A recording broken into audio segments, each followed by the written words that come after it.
Veja os destaques de hoje. Câmara dos Deputados aprova projeto da dosimetria às 2h30 da manhã. Deputado Lindbergh Farias e seus aliados ficam indignados com o presidente da Câmara, Hugo Motta, por ter altado o projeto. A oposição comemorou e diz que a anistia é pauta para depois do recesso. Senador cita viagem de Toffoli e diz que prisão de ministros se avizinha. Essas e outras notícias você vai ver agora.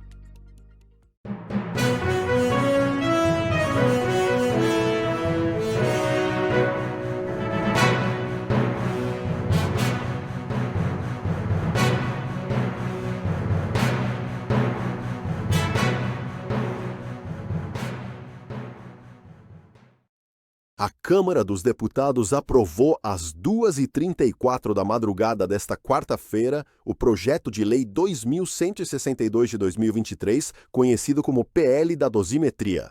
O texto reduz penas e beneficia o ex-presidente Jair Bolsonaro e investigados ou condenados pelos atos antidemocráticos de 8 de janeiro de 2023. A proposta recebeu 241 votos favoráveis e 148 votos contrários e agora vai para o Senado.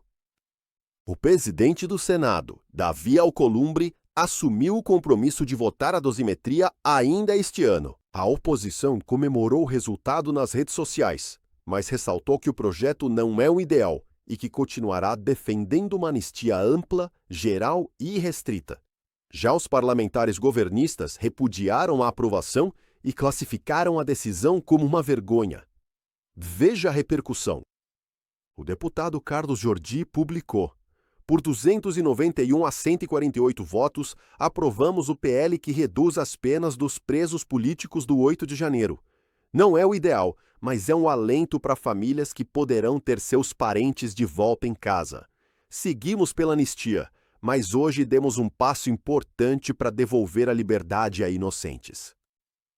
Já a juíza Ludmila Lins Grill, exilada nos Estados Unidos, alertou: PL da dosimetria.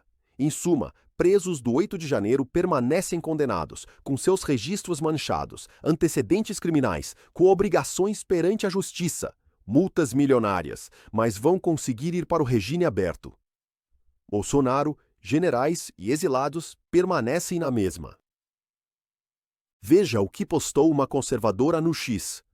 Lindbergh sobe à tribuna para fazer o que o PT faz de melhor: acusar todo mundo de golpe enquanto defende, sem nem corar, mais poderes para censurar, perseguir e calar dissidentes.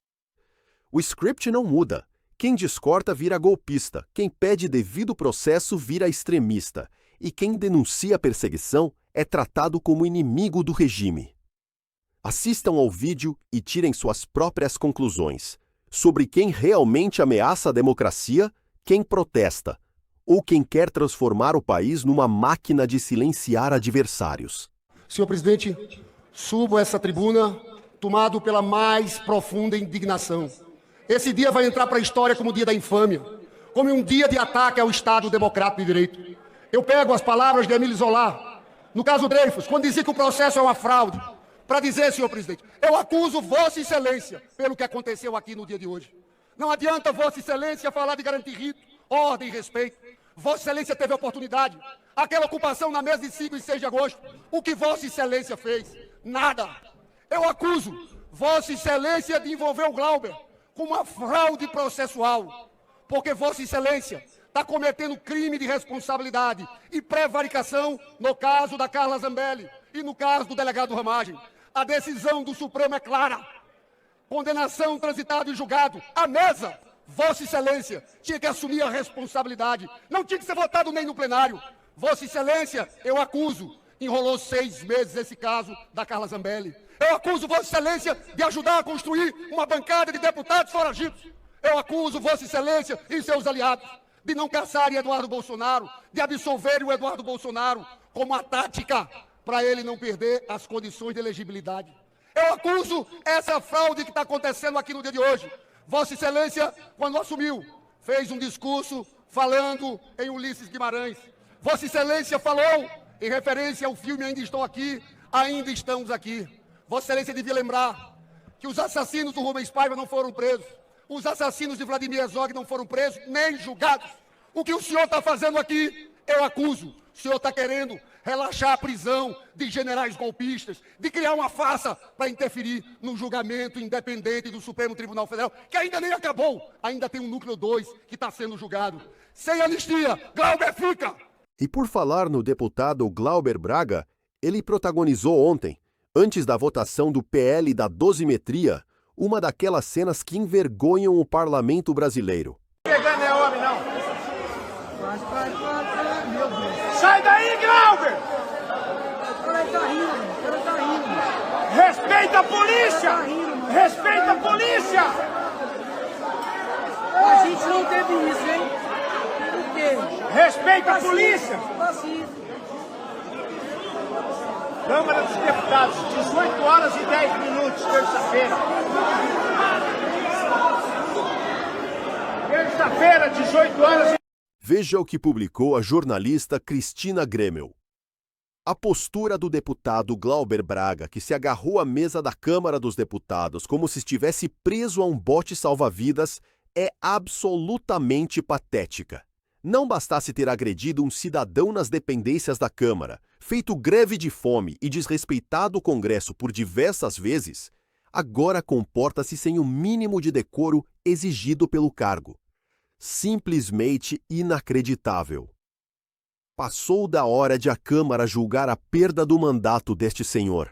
E o senador Alessandro Vieira diz para o ministro Ricardo Lewandowski que ainda não tivemos nenhum ministro de tribunais superiores preso. Veja como foi. Aos colegas tempo. A gente tem tratado sempre a questão do crime organizado, na minha visão, da forma correta. Crime organizado não é o pobre preto armado na favela. O pobre preto armado na favela é um sintoma do crime organizado, é um sintoma da falência do Estado.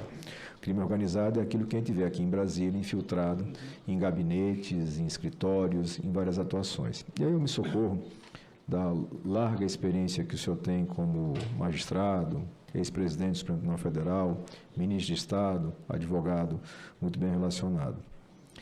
Nós temos pontos de infiltração muito claros, muito estabelecidos e notórios do crime organizado em relação aos poderes brasileiros e se dão essencialmente através do lobby e da advocacia, que vende acesso à advocacia no Brasil, em especial aqui na capital da República.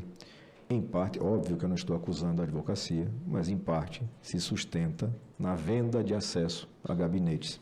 Temos investigações em andamento seríssimas no Superior Tribunal de Justiça e a pergunta que lhe encaminho é: que soluções nós temos para esse cenário? Seria o Código de Ética que o ministro Fachin novamente traz à tona como uma possibilidade? Foi rechaçado pelo ministro Barroso, que disse que os ministros não têm problemas de ética, então não precisam de Código de Ética. Obviamente não concordo com o ministro Barroso, embora seja uma pessoa muito querida de todos nós, mas evidentemente não reflete a realidade. Nós temos ministros que acham normal, cotidiano, caronas em jatinho pago pelo crime organizado, notoriamente pelo crime organizado. Não é surpresa. Descobri hoje que era crime organizado. Não, o cara sabe que é crime organizado. Entra no jatinho, vai para uma viagem paga pelo crime organizado, acessa um evento de luxo pago pelo crime organizado, se hospeda, come, bebe, pago pelo crime organizado e retorna a Brasília para julgar na nossa Corte Superior. E é um desafio muito grande, sabe, ministro, porque isso eu falo de experiência própria.